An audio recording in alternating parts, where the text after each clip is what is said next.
This is Alabama Politics with Steve Flowers, an in-depth interview with Alabama's top political newsmakers. Now, from the studios of Troy University, here is Steve Flowers.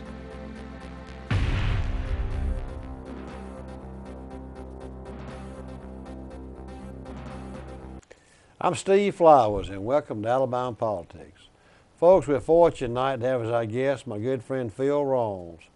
Phil has been around Alabama politics for a long time, about as long as I have, because Phil and I are the same age.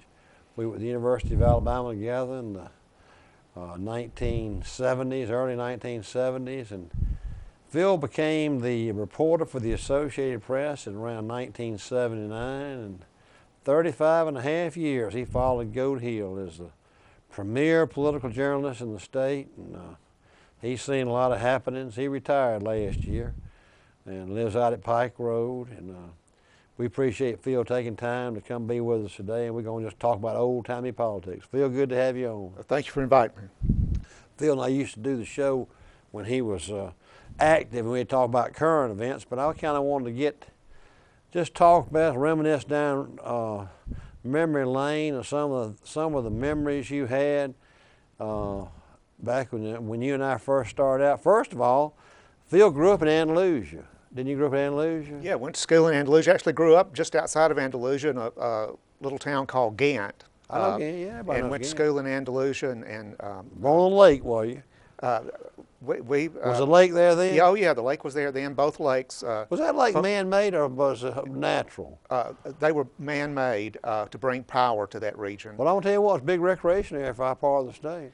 Yeah. Ghent Lake, you born on Ghent Lake? Well, I actually grew up down at Point A. People, there are two lakes there, Ghent Lake and Point A Lake. People who have lived there all their lives refer to them as the upper pond and the lower pond rather than by their official names. But they were man-made. Yeah, and my background is on the lower pond. Did the power company make those lakes? Who made those lakes for them? The one for Ghent Lake was originally built privately, and then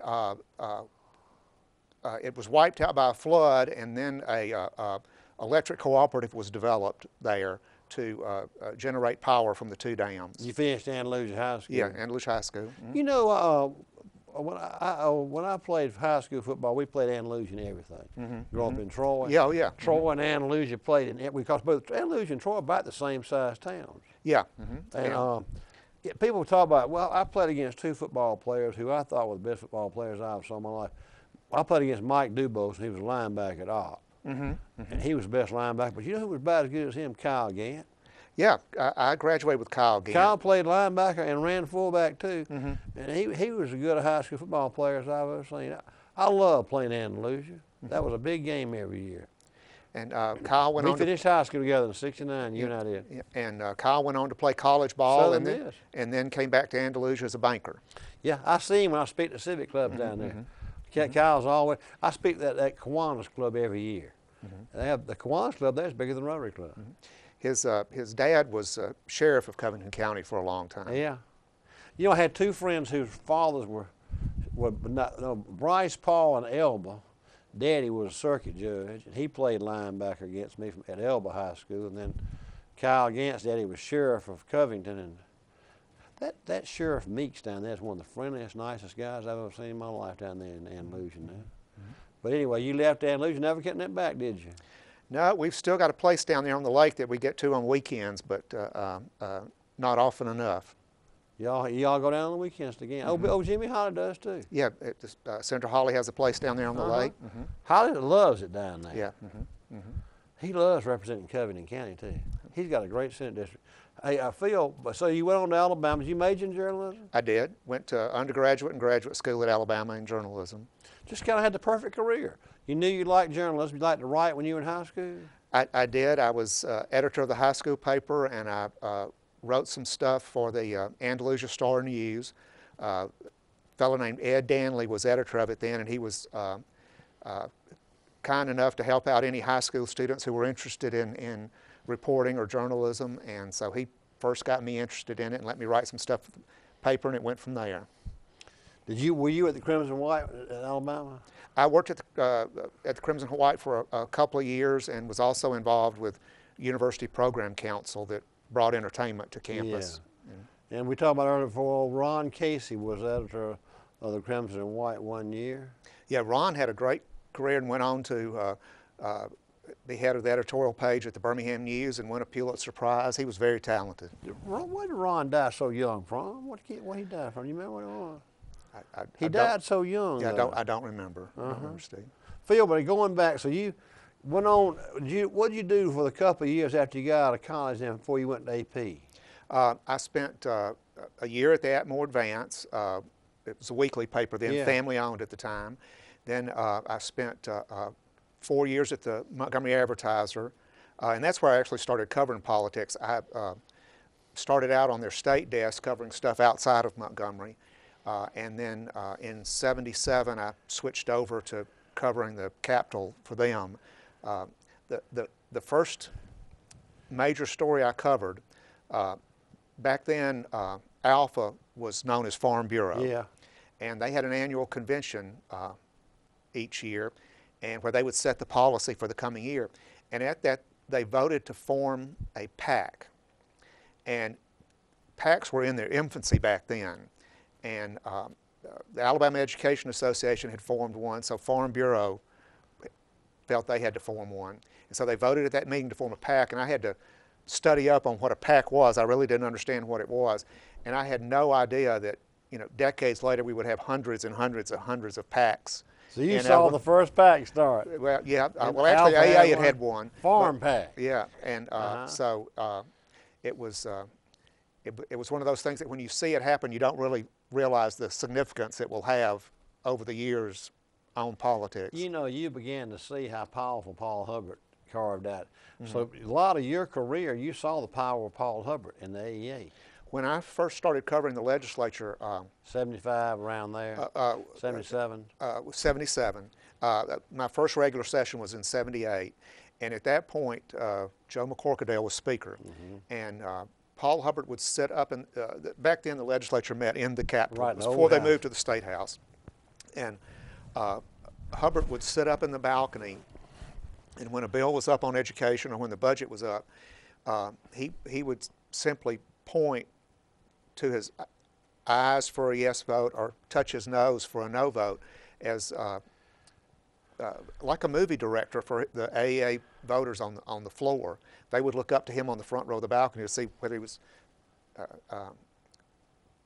motion he was making, and it was he had tremendous influence in the House then, and it grew in later years. Then, of course, all that changed with the 2010 election when a lot of the people who had voted with the AEA got defeated or retired. Yeah. You know, I came in '82. That was so nostalgic, back meeting in that old House chamber. I loved it. I used to walk at the back stairs. I'd paged when I was a little boy in there for my representative from Pike County, and grew up in that House chamber and that Senate chamber when I was a little boy. And it was so nostalgic, like you're coming back to home. They saved my seat for me. Old Pemberton was clerk of the House, and my representative, Mr. Gardner Bassett, who'd been my mentor, had told him for 10, 15 years I was going to follow him when he retired, and I did. And he gave me Mr. Gardner's seat over on the left side.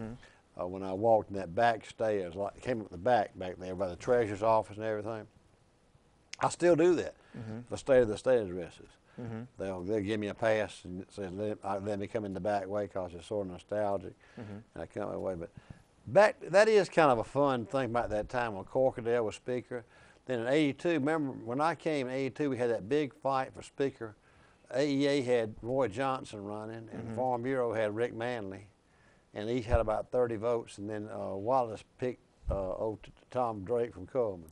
Right, a lawyer and former professional wrestler. Yeah, he picked Drake. Drake was so loyal to Wallace that if Wallace told him to jump off the Capitol, he'd say, "What time?" Right. He was just totally, that's what Wallace wanted, was somebody loyal like that. He picked him, Tom Drake. There were quite a few folks in both chambers that were very, very loyal to the governor in his last term. Manley was a brilliant parliamentarian.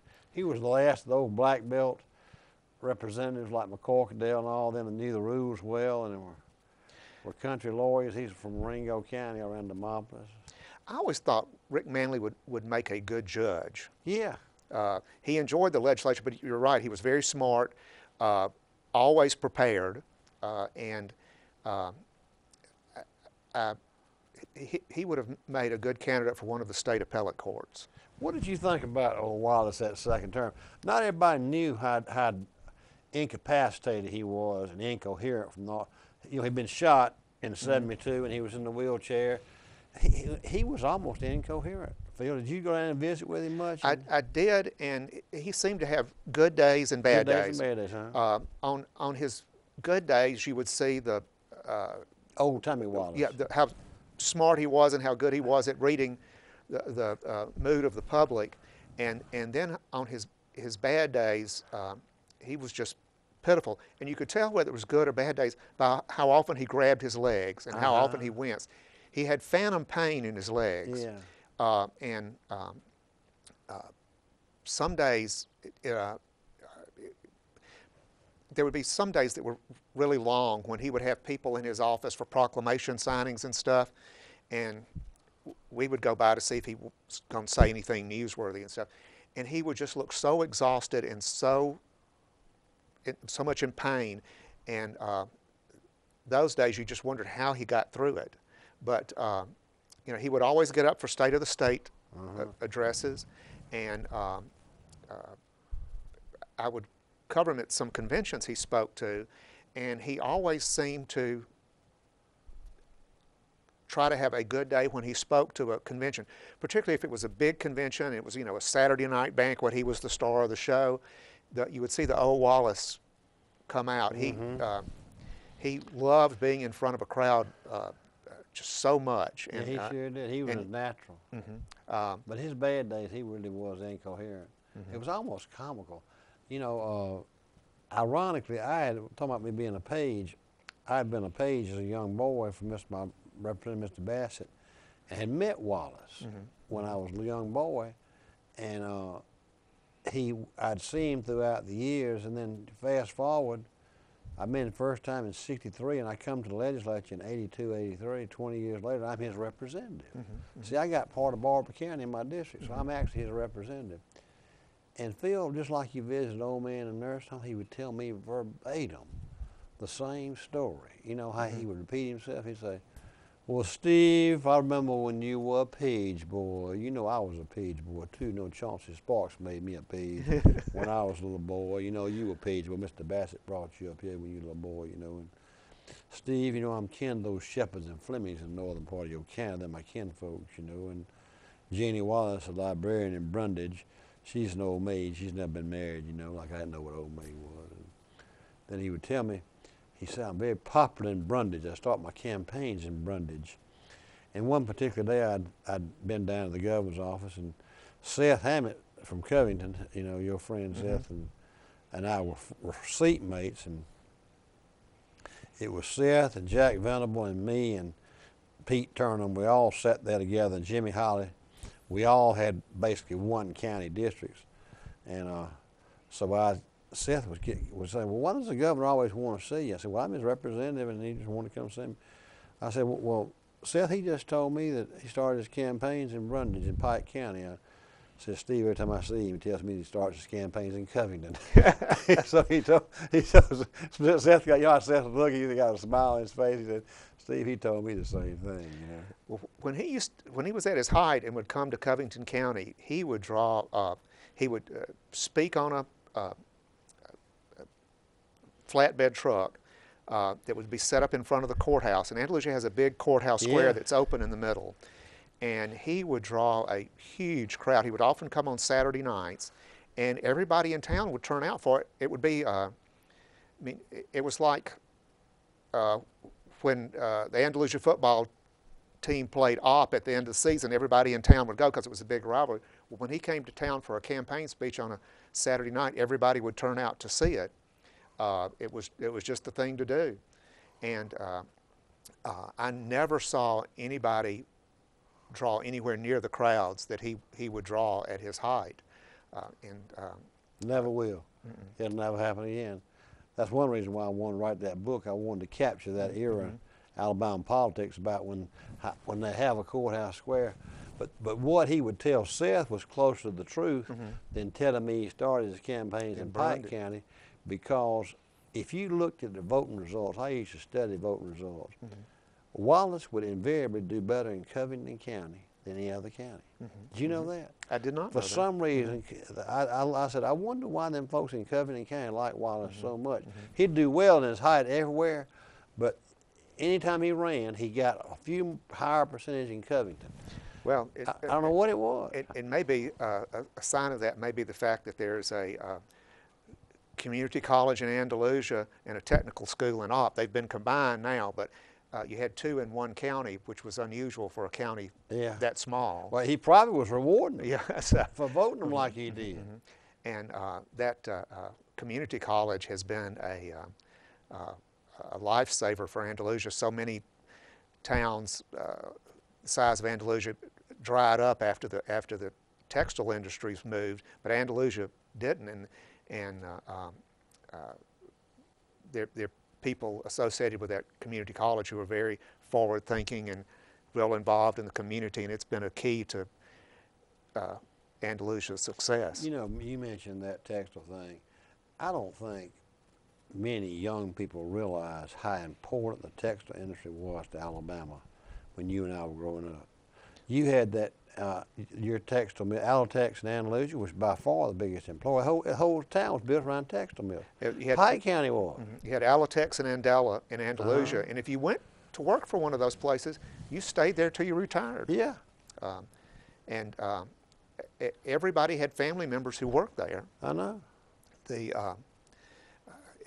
was the backbone of the community. Fortunately, there were people in Andalusia who had the foresight to see that changes were coming, and they recruited other industries like Shaw Carpet and others that helped Andalusia survive and thrive after the textile plants closed. But moving forward, after Wallace won in '82 and '86, tell me your thoughts on that Baxley Braddock debacle in '86 when you were covering that. Were you at the meeting when the Democratic Party took the nomination away from Braddock? And tell me your thoughts on that whole race. I thought I was through with regression analysis when I passed statistics in college, but that whole meeting, they had this long discussion of these studies they'd done of the votes, and it got into regression analysis, and there were all these people in the ballroom at what's now the Sheraton in downtown Birmingham. In the ballroom, they're watching all this, and all these experts were testifying, and it was so dry, so boring. Most people didn't understand what was being said, and everybody kind of had an idea of how it was going to end, because the powers that be in the party wanted Baxley to have the nomination. They figured if he got it, he gonna win. Yeah, and I don't think guy Hunt wouldn't have had a chance. I don't think anybody foresaw the backlash that would develop. Did you, when they made the decision, did it occur to you that people are not going to like this? You thought they'd pulled a hood over their eyes, didn't you? Well, what was your thoughts on it? I thought there might be a backlash if the Republican Party could take advantage of it, but then not too long after that, the president came to Alabama, and who was president? I guess it was a Republican president? It was a Republican president. Bush Senior in '86. No, was it still Reagan? Maybe Reagan. I believe it's Reagan.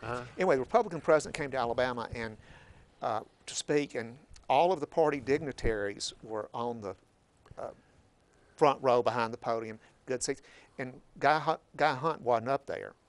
He was just like down in the audience. And I remember the president pointed him out and acknowledged him and congratulated him. And I thought, the president realizes something the Alabama Republican Party doesn't. They have, Emory Farmer was party chairman at the time. I thought, they have a chance to capitalize on this, and the president realizes it, and they need to think about it. I had no idea that Hunt would actually win, but I thought they had a chance to at least grow the party, and of course Hunt did win, and he had a Cracker Jack cabinet his first That's administration. what he sure did. Really talented, bright Robin folks. Smith, And, Grenier. and then a lot of them left at the end of the first term. They had agreed to do 4 years and they were ready to go home. And the second group he brought in was not the caliber he had. He had some smart people in his second term, but overall, if you looked at the big picture, there were not as many of those talented people as he had the first term. And Edgar Weldon was in that first group. he was, and he ran the Alabama reunion. I remember that. Which, when they first announced it, I thought, what is this going to be? But he did a super job of organizing all kinds of fun events all over the state. And he had that train that toured around the state. I rode it, yeah. And he took something that could have been mediocre and turned it into what I would call one of the great successes. I went to covered many of the events, went to a lot I didn't have to cover, and just had a great time. Very few people remember who was behind that, but Edgar deserves a lot of praise. He sure does. I just, when you was talking about that cabinet, I got to talk about Edgar Weldon. Now, here's another step. In '90, Hunt wins re-election, and the Republicans become more entrenched. And I never forget walking in my office and I was in the house and someone tell me that they convicted old Hunt. I never thought it'd go as far as it did. Well, you know, the judge dismissed most of the charges before it went to the jury. You covered the trial, didn't you? Parts of it. And the legislature was going on at the time, too, so everybody was doing double duty. But when it got down, when most of the charges got dismissed, I thought, well, okay, that's a signal. But when the jury came back, they convicted him on one charge, and that's all it took. I want to say there were like 12 or 13 charges initially, but the judge... that was tried in Montgomery. It was tried in Montgomery, yeah. And and then Hunt appealed and didn't get anywhere with his appeals. But he... were you surprised he got convicted? You weren't, weren't you? When the case first started, I kind of thought he might be, but then when most of the charges got thrown out by the judge towards the end of the trial, I thought, well, all right, maybe I'm viewing this wrong. And I thought, when you've only got a little bit left against you, but after talking to the jurors, and you know, there were a couple of ministers on that jury. I didn't know that. Yeah. So there was a prominent Baptist minister here in Montgomery on the jury, and they seemed to take a pretty dim view of what he did. So it was something he never could recover of. He ran for other offices, ran for governor, and never could overcome it. It was interesting. After he got his rights restored by the parole board, it was right before the qualifying deadline for governor, and on the last day of qualifying, everybody was wondering whether he was going to run for governor again, and folks were wondering, on the Republican side, folks were wondering if Jim Folsom Jr.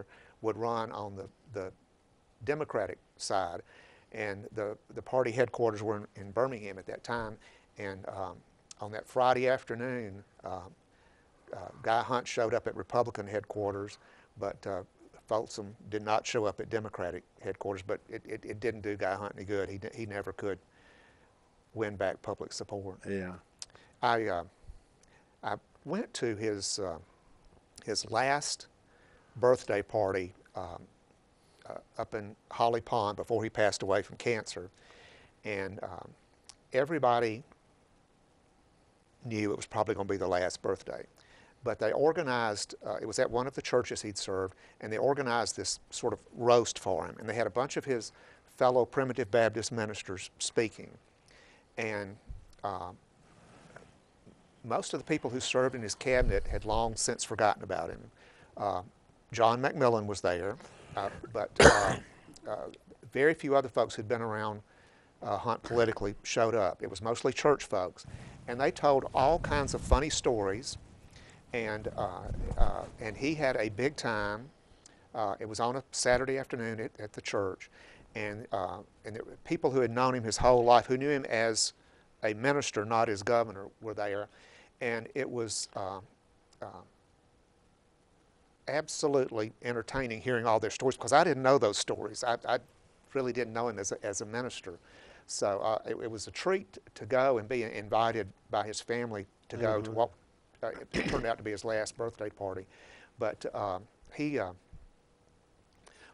one thing he and his first wife Helen did that always impressed me, and I don't think he gets credit for it. You know, when he became governor, attitudes as far as folks being mentally challenged, mental disabilities, had not changed dramatically. The state agency was still called the State Department of Mental Health and Mental Retardation, but the Hunts had a physically and mentally disabled daughter, and they treated her like all the other children. She was at the birthday party. They always had her at mansion events, and I think in their own quiet way, the way they involved their daughter and everything helped set the stage to change attitudes toward that. And I don't think they get the credit. They were never out front, but it was just like, this is normal for our family. This is the way we operate. It's no big deal. And I think it helped other families say, well, if the governor can do that, I can too. And I've never read that about in any of the history stuff written about him, but I think it's something he deserves credit for. Yeah, you're right. Phil, I hate to tell you, our time's up. I'd like if you have time sometime to come back and be on and let's finish up. We've started back in 1978 when you first started, and had up to 86 is all we've gotten. So we got we got 30 years we need to cover. Sounds good to me. If you'll be back, I appreciate it. Will do. Thank you so much. Folks, thank y'all for watching. Again, our guest tonight has been former Associated Press reporter Phil Rawls, who headed the Associated Press office here in the state for over 35 years, and he has a lot of history he's covered in Alabama. So we thank y'all for viewers for watching. We thank Phil for being with us, and hope you tune again next week for Alabama Politics. Thank you.